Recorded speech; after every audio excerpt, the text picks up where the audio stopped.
Hi, I'm Charles Evans, Music Director of the Long Bay Symphony, here for another installment of our Speaking of the Arts. I'm particularly excited about today's episode because it deals with music that we are actually going to be playing for our first concert back after this long break due to COVID. We will be starting a series, basically a monthly series at First Presbyterian Church in Myrtle Beach, starting on Sunday, January 31st. And we will basically be doing one a month.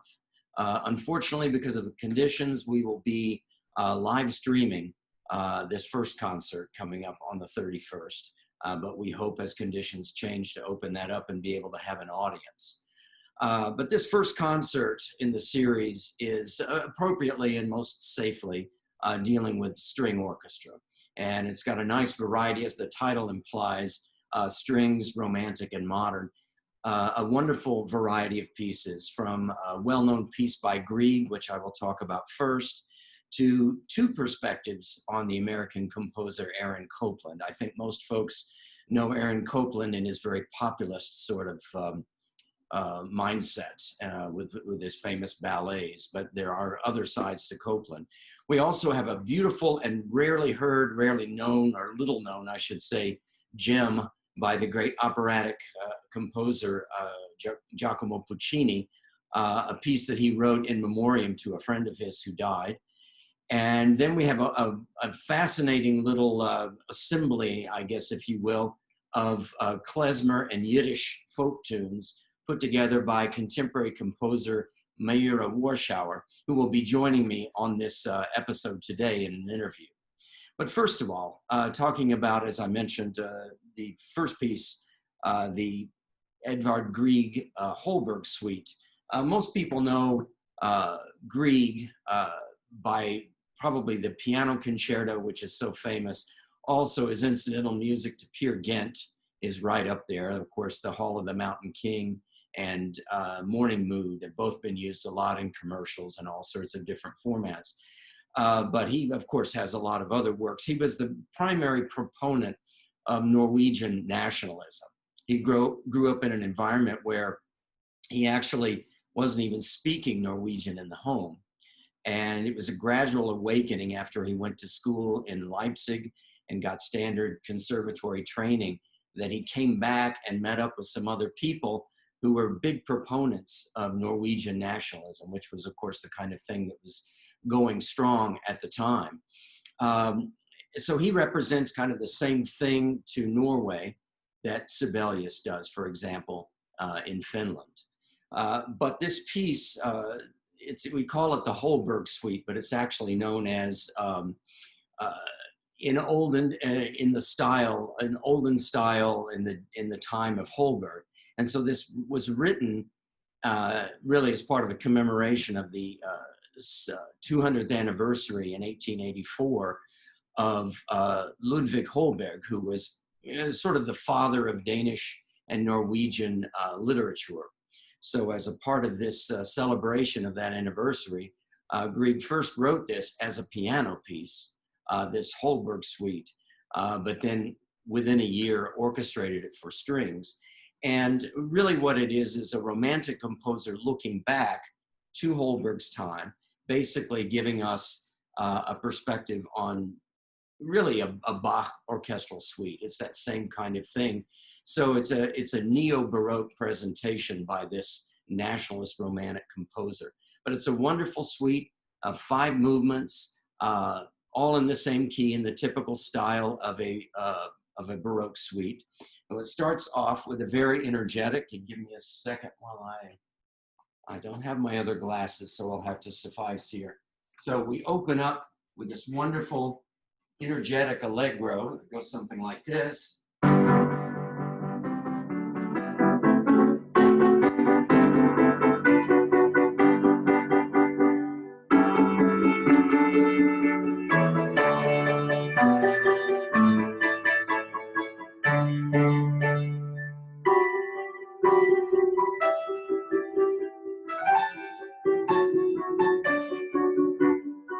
So on and so forth. So it's got a lot of rhythmic energy and your typical sort of sweet Baroque sequences.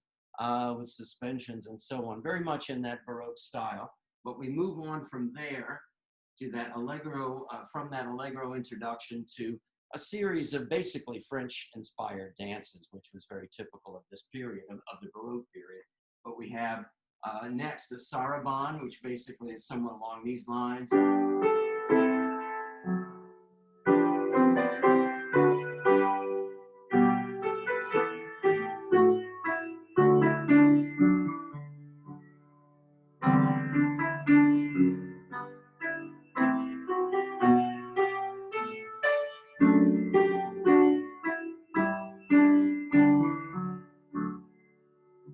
Just very graceful.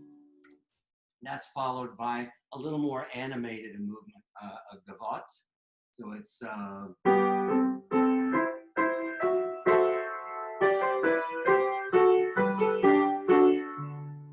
just a little bit more animated and dancey, and then very much in the style of, let's say, the famous Bach Air on the G string, which comes from one of his orchestral suites. We have this very somber air that is in a minor key for a nice switch, and you know, is just very poignant. It's just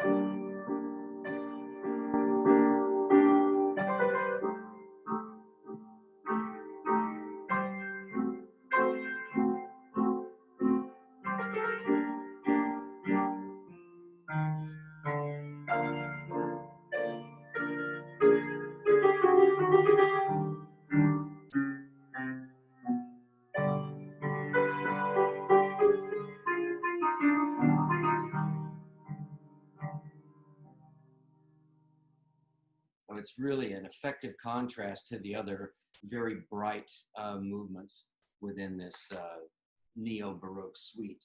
And we finish with a very animated rigodon. So it's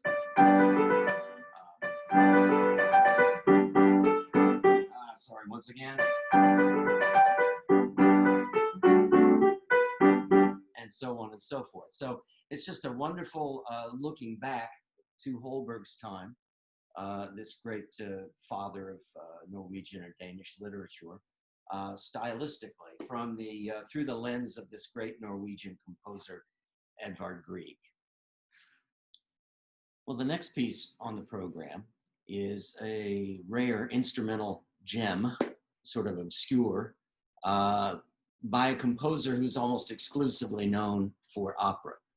Giacomo Puccini, of course, wrote bunches of great operas, everything from Manon Lescaut at the start to La Bohème, all the way to Turandot at the end of his career. But you don't hear too much about his instrumental pieces. They were few and far between. This particular one, which is called Chrysanthemums in English, Chrysanthemi, was written as an elegy to a friend of his who had died. Is actually a member of the royalty, Amadeo, Duke of Aosta, who is actually the second son of the first king of the United Italy, Victor Emmanuel. But as the second son, through the vicissitudes of power, I suppose he ended up ascending as a member of the House of Savoy to be king of Spain for 3 short years before he abdicated in 1873 when Spain became a republic. So he came back to Torino, and during his later life there is where he and Puccini got to become friends. When Puccini heard of Amadeo's death, he was very moved and moved to write something to express his his sadness about it, and wrote this piece, Chrysanthemums, for string quartet.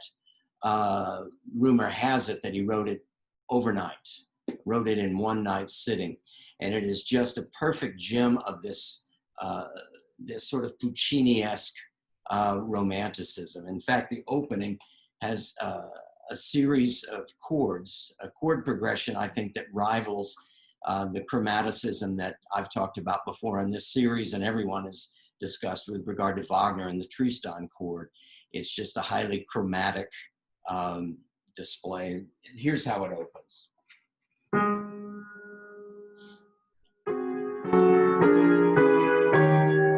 Let me do that again, Nick. We're going to have to edit out that. So here's how it starts.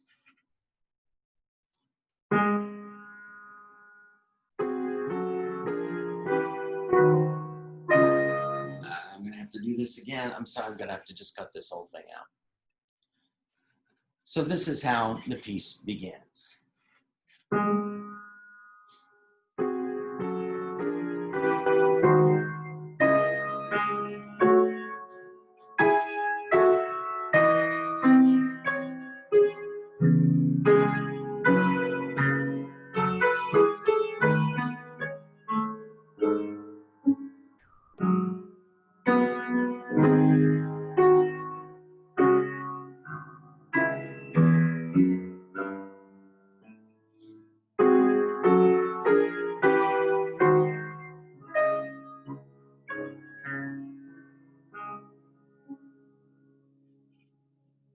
And it's in a simple ABA structure. It's a three-part form, and you get another sort of thematic area in the middle, equally somber.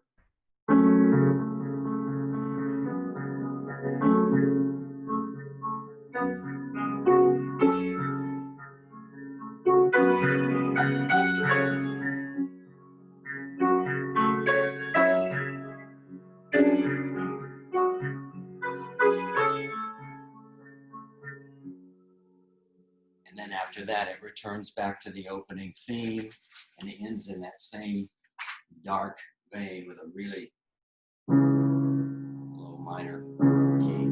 But I think it's just a fascinating, relatively unknown work that bears hearing. Now, we're doing it, enlarging it from a string quartet to a string orchestra. So that will be, I think, a fascinating first hearing for many people on that piece. Next, we have a piece that I would say, only by virtue of the unusual circumstances we're dealing with now to do properly spaced and safe concerts, it was only through that I actually came across considering this piece. This is a piece I've known about, of course, my entire music career, but I didn't really delve into it at all. It's a nonette for strings. So there are 9 solo strings. And it's just an unusual instrumentation, which sort of puts it off in a separate corner. So I'd never considered it before, but under these conditions, I thought I would explore it. And I was very, very surprised and pleased with the piece. I think after many years, when you've done most of the standard repertoire, to chance upon a piece that is representing a composer in a way that you weren't that familiar with, I think it's just fascinating, and I've really enjoyed delving into this. And I think as far as the general listener is concerned, most people know Copland as the quintessential American composer, but they might not realize that Copland made a conscious decision to become accessible to the general American public, sort of be the, perhaps the essence of what we think of as some of the beautiful, spacious film music, that sense of just general Americana.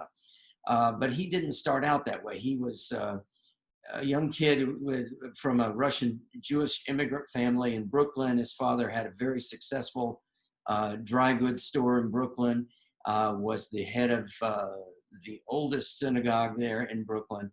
And he just had a very normal childhood. No one really pushed him into music. It was something he wanted to do. By the time he had graduated high school, he saved up enough money to go to France and study with the famous Nadia Boulanger, who subsequently became teachers for many great artists and conductors.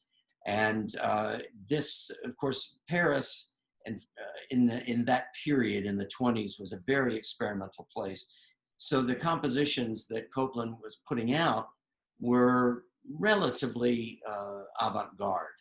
There's some beautiful things even into his mature writing still early. There's one piece, Music for the Theater, in which he injects a lot of jazz and a lot of intense sonorities, and certainly angular rhythms, which are a big feature of Copland's writing in general. But it was well into the 30s. I think once the Depression was really had moved forward and we were in this new reality, Copland decided, what's the point of writing in, say, an ivory tower for your own personal ideals when the country needs some inspiration? And they would, if they're going to turn to Beethoven and the classics before they strain their ears perhaps to listen to some of the more experimental things he and others were doing, he decided he wanted to just simplify his style and be able to speak directly to the American people. Hence things like Rodeo and the ballet and Appalachian Spring and a number of other works that people would just naturally know. Fanfare for the Common Man. These are all in a language that is essentially Copland, essentially American, and essentially accessible. But by the time he got later in his career, and by the time, let's say, ironically, Schoenberg, the great inventor of the 12-tone method, had passed away, it's ironic that various composers, Copland, Stravinsky, and others who had opposed that way of thinking, started to do some sort of abstract organization of their music along the lines of serialism. So Copland used serialism in some very significant works, but not always. In the case of this nonette, it was a pulling back into a more tonal world, which is, his natural bent. But nonetheless, he was still displaying some sort of abstract organizational elements. So I find this piece very fascinating, and I think you all will find it equally so, to hear Copland sort of speaking in perhaps a more sophisticated voice, or a more isolated voice. But just to give you a little bit of the idea of this piece, it's in a big arc, this nonette, and it starts off with what's kind of an ostinato pattern that you hear first in the three cellos. I mean, the chords for the most part are not that dissonant, but there is definitely not a clear tonality at the beginning. So it goes like this by the cellos.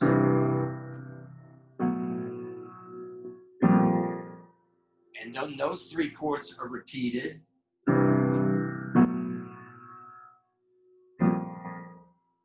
And then we go on to some other sonorities to finish out this phrase.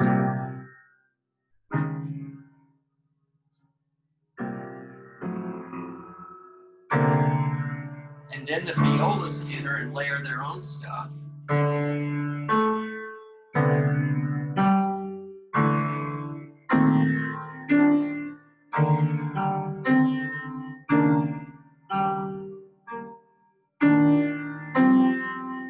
So it creates a very thick layer.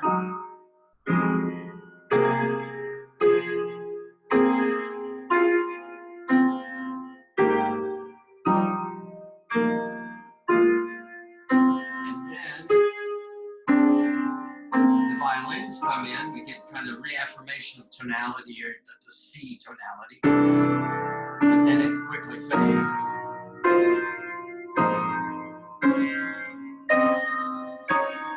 But you still have the ostinato going in the cellos.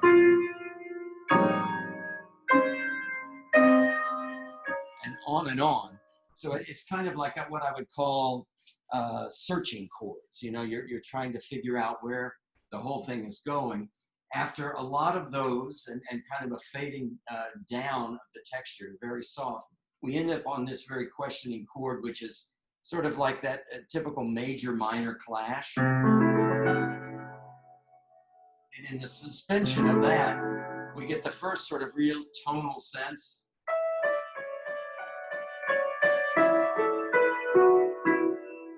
And then the chords come back.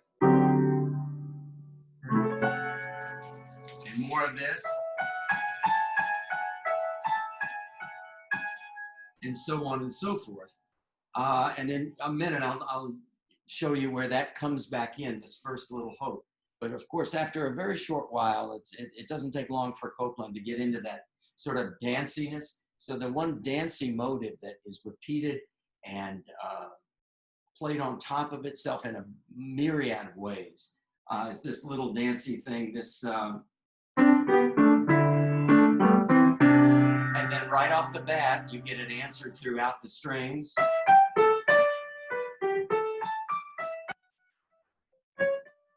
And so on and so forth. So it gets stacked on top of itself. So you hear the interplay of that for a little bit. And then we get a quieter moment where we actually get a little bit more inclusion of this melody that you remember I played with that this searching chord. The melody comes back with just a nice, what I call a pan diatonic. You're just like using all the notes of the scale in a moderately dissonant way, but still pleasing.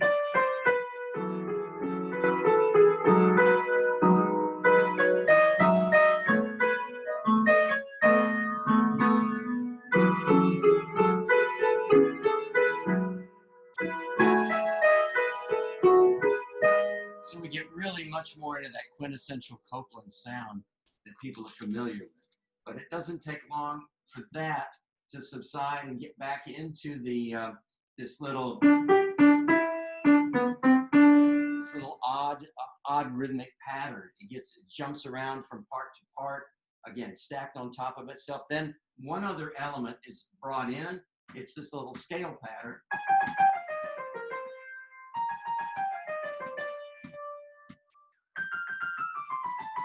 And so all manner of that scale pattern also gets stacked on top of one another.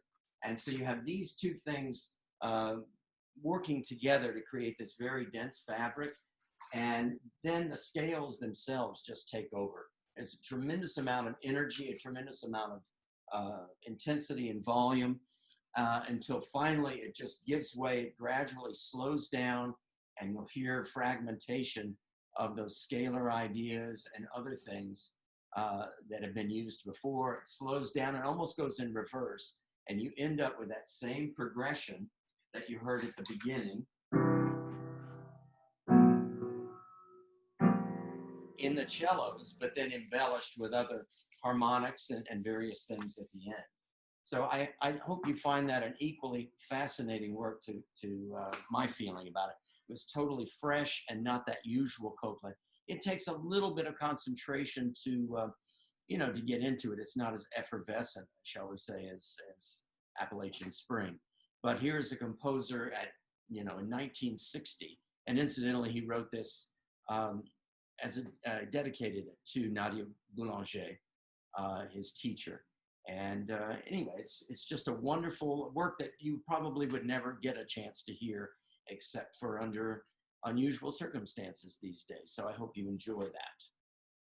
Also, I want to mention, in total contrast to the more obscure Copland, we will also play the Hoedown from Rodeo, which is probably by far the most well-known and accessible work of Copland. So that will be a nice way to round out the program with regard to Copland's music and the whole idea of romantic and modern. Well, in addition to those four pieces, the Grieg-Holberg Suite, Puccini's Chrysanthemums, and the two works by Aaron Copland, the Nonette, and of course the Hoedown, we also have a very interesting, more modern work, although it doesn't sound modern. Really, don't get me wrong. It's a very bubbly, accessible piece by the living composer Meira Washauser. She's actually based in South Carolina currently, and we will go right to an interview here in just a second and have Meira talk about the piece and her composition style and her sense of mission. Hear that in her own words. I'm joined now by the composer, or I should say the arranger, because it's really a collection of klezmer and Yiddish tunes known as the Yiddish Fantasy, Meira Washauser.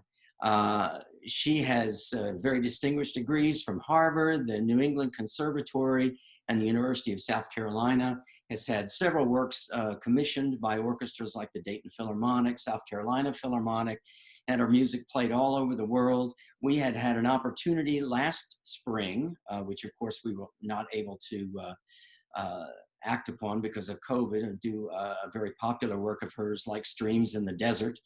But we are able to include on this program this Yiddish Fantasy, and Meira, we will get back to the other composition as time goes on, and hopefully we'll get normalized for next season. But thank you, Meira, for joining me on this program. So It's great to be with you, Charles. And Yeah. thanks for programming Yiddish Fantasy. Yeah, yeah. Well, as you know, we did this years ago at a I think a benefit function, and I've kept it tucked away all of that time. And when we had to keep retooling for the conditions, and when it got down to this smaller ensemble that seemed to be safe and practical and all of that, I thought, oh yeah, what about that Yiddish Fantasy? And so I pulled it back out, and it's interesting, you know, how you find, you know, with those years of experience, you remember pieces that you did years ago. Hey, that will work with that. And so I think we've got a really wonderful program, and this is a great addition to it, very spicy, if you will. You know, I think it's the kind of thing that appeals immediately to folks. But before we talk about that piece, I would like to just ask you a little bit about your background, because I'm always fascinated. I've lived in Myrtle Beach for, oh gosh, let's just say over 20 years. When it gets past that, maybe we quit counting. But part of my mission has been to foster the idea of young people who grow up here, them having the same opportunities and being able to say they came from this area and got orchestral experience, they got the knowledge they needed to go compete in the national arena, go to universities and conservatories. So I was wondering about, you're from Wilmington. Right. And Yeah, just grew up up the there. road. Yeah, just an So hour and a half up. I was just wondering what your experiences were there as a child, and what led you in that environment to music and ultimately to composition. Well, I really have to credit my mother for the musical influence in our family. She was a violinist, Uh-huh. and she made sure that I and my siblings had the opportunity to take piano lessons.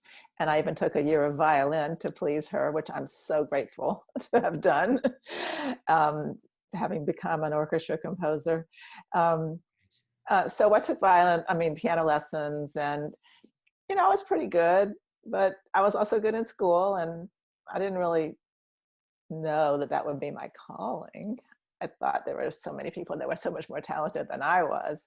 And I think I was maybe right about the piano. I wasn't really a virtuoso pianist, but I loved music. And when I went to Harvard, I went, I'm academic credentials, and I majored in history and took music on the side with the music major courses, but not as a music major per se.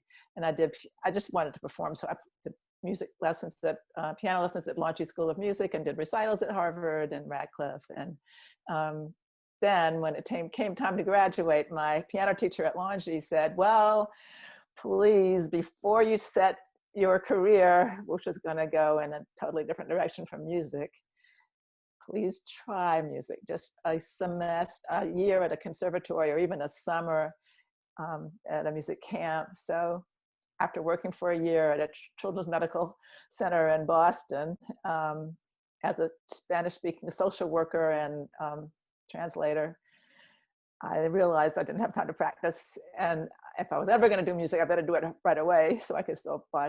So I auditioned at New England Conservatory. I mean, it was a great living in Boston. You're just like down the street is the New England Conservatory and the Boston Symphony. And so I was accepted as a special student. And my teacher was Irma Volpe Rademacher, and she had been married to Stefan Volpe, who was a prominent composer in Europe. And she loved new music, so she introduced me to that. And then when I was doing my master's in piano performance, I had an elective opening, and the elective I chose was composition for non-majors. William Thomas McKinley was the new faculty, and he created this class, and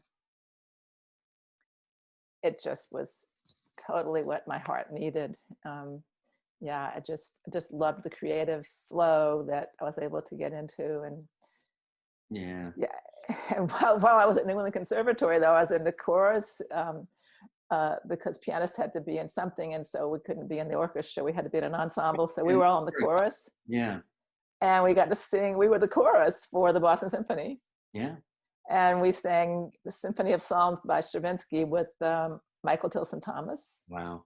And and Lorna Cook de Baron and the Monteverdi Vespers. I mean, we had just great opportunities. Yeah, there's just nothing like that exposure, But I find it so interesting that it was only well into your musical career that you became attracted to composing, and yet you had found your calling. And I think it's interesting your teacher telling you, because usually I've always heard from teachers that if you think there's anything else you can do besides music, you probably ought to do it. But if music is the thing, then go for it with all your gusto, everything you've got. And I think that was the attitude of my piano teacher growing up. She saw I was good in school, so she said, well, you don't have to do music. You can do anything you want. So I didn't think I was good enough to do music, in a sense. I wasn't really encouraged to do music. But it's all about what you want. When I got to the conservatory and I saw all these other people doing music, and I said, well, look, they can do it. I'm just throw my hat in the ring, and I'll do it too because I loved it. Yeah. So it really was driven by love, but not because I couldn't do anything else, just because I loved it more. I'm so happy and grateful for that choice, because it's been really a life of love.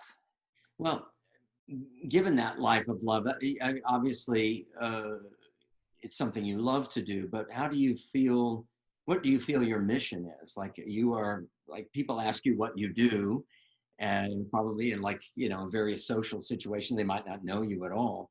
And they can't conceive of what do you really do for a living? I mean, it's a very specialized thing, but what do you see as your purpose, your mission? Well, I feel like I'm not sure if prism is the right word, but kind of a lens. Like I'm just like everyone else experiencing life. And I have this opportunity to put some of that experience into music.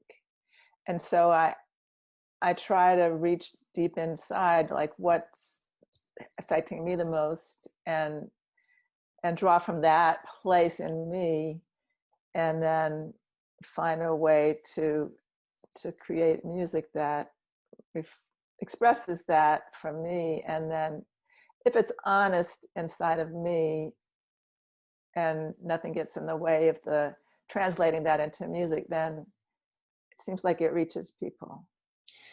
Yeah, I think what's most interesting to me is to have that feeling is one thing, but then what is the language? How would you describe your musical language as something that can communicate to people? I know we spoke earlier about your exposure to so many different styles of music, the third stream music and all that was going on at the time at NEC. And so to someone who doesn't know your music, in what way do you convey this presentation that they can absorb? Would you say, what elements are in it that? Yeah, well, it's interesting because I came into composing at a time when there was like a straitjacket of atonal music. Yeah. And we weren't taken seriously unless it wasn't pretty. Right. Listen. And I never liked that. I was never comfortable with that, but I kind of explored it. But then when I came back to South Carolina for my doctorate, and I had the opportunity to write my dissertation, which is a composition when you're doing music as a DMA, I chose to go towards my Jewish roots. That's what I had been drawn to at that time personally in my spiritual journey. I was coming back into to what it means to be Jewish, not just this. I was always kind of a spiritual person, but more specifically. And so I found that with the Jewish prayer modes, I found a language that was melodic, but not in the overused way. Yeah. And that had some fluidity and flexibility to go in between the modal and the tonal and the atonal if needed, because there's nothing like a good atonal drama for emphasis to kind of to shake down the rafters. I mean, we have it all in our horror movies. I mean, it's part of the musical language of our time, and it's got its place. It's just not the only thing. Yeah, and I think it's a particularly intriguing question, at least with regard to my speaking to composers. How do you find your own language in the midst of these forces, these schools, and that atonal school? I mean, I think it's just a matter of time when that the purity, shall we say, of that had to recede, and then what's left, how do people make sense, trying to appeal to listeners, at a more maybe common and visceral level. And so it's interesting how people have used certain tools of modernism, just to be very general, and incorporated them into a language that really is organic for them. So I think it's fascinating that the Jewish heritage is something that you could run as a thread through. And of course, I'm sure other very strong influences. I mean, you have, would you say was there any influence of jazz and jazz harmonies or anything like that? I did write one piece called Yes, exclamation mark, for clarinet and orchestra, and that's definitely jazz influenced. I think jazz influences my rhythms when I'm doing a lively movement. And I guess the improvisation, of course, of jazz. I like to have a kind of a natural flow that's kind of improvisatory, melodically, and that we find in jazz. And we also find it in the Jewish synagogue music. So it all blends together for me. But what I think happened with me is once I got out of that straitjacket and into my own language, I was able to use tonality differently. And I never wanted to go back like a neoclassicist into redoing tonal music, but I liked the warmth of it and the groundingness of the overtones and Right. So it was really a liberating doorway for me. And I don't think everything is specifically Jewish mode related anymore, but that was how I got into feeling out my own voice. Right. Well, I will certainly say with, like Streams in the Desert is, I think what I'm drawn to in your music is the idea of the sounds are so pleasing, the idea of I wanted to say the sensual element, but I don't want that to be taken wrong, but you're sensing these beautiful sonorities that convey you along. And I think that is so important, whatever the language is, to have something that is, engaging. And it doesn't mean it can't be ugly or forceful or aggressive, but the language is something that when I listen to your music, it's just immediately appealing to me. Well, that's what I love about the orchestra is Yeah. the sense, is the opportunity to have those colors and to have that richness of sound. Mhm. And honestly, it's rare for a contemporary composer, a living composer, to have the opportunity to be performed by orchestras. A lot of people have only done chamber music, and living in South Carolina, I had wonderful experiences here with the South Carolina Philharmonic to begin with, and then expanding. And I'm so happy that Long Bay Symphonies is putting, going to be including me. Yeah, well, we will, and I regret the fact that we couldn't follow through with our programming of like Streams in the Desert, but we fully intend to do that as soon as we get back. But just to get to cut to our main piece for this, I mean, it's at a much sort of different level and in a different spirit because Yiddish and klezmer tunes are just, I mean, you can't help but to hear them and just have fun and dance, and they're just immediately accessible. And so, yeah, it's like folk music. Yeah, tell us a little bit about the inspiration for that and the tunes you used, and Sure. about the composition.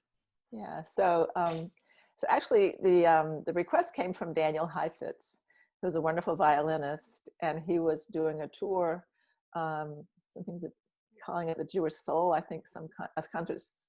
He went all over the country playing with his classical band, a quintet, a string quintet, and piano, and solo violin. So that was how it started. He asked me to write this, and he specifically wanted me to include a song that he grew up with called Wo ist das Gessele, Where's the Street, which his mother had sung to him when he was a child. And he just shared with me last night that he used to sing it to himself in the halls of Curtis when he was homesick, because he's from California. And Wo ist das Gessele is where is the little street, where is the little house, and where is the maiden I fell in love with. And And at the end, it comes back is it's all a dream. You go back there, the house is empty. There's no people, Mm-hmm. and it relates. His mother's family left Germany just before Kristallnacht and escaped the Nazis, and it adds another whole level to it. But so because of Danny, I wrote the piece. But it was perfect for me because I had actually starting at the conservatory, one of my last days at the conservatory, Hank Snetsky, who was in school with me there, was founding the conservatory klezmer band. Mm-hmm. And so my husband and I were at the first rehearsal, and there we were introduced to the whole klezmer and Yiddish music genre. And when I moved to Western Massachusetts, we started the klezmer band there, and then we came to Columbia, and we have done one here called Southern Klezmer. And so I played all this music. I played Orphan Pripyatchik, By the Hearth. I played Rosenkus mit Mandeln, Raisins and Almonds. I played the Frelichs and the Bulgars and the dance music. Our group played them.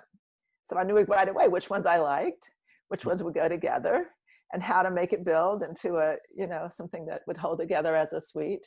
It's really a suite. Yeah, and it progresses wonderfully, from those more somber tunes at the beginning, and just picks up energy at the end. So it's yeah, and that part is actually original. I mean, that the rest of it's more like arrangements, but the ending is basically I put the whole thing together.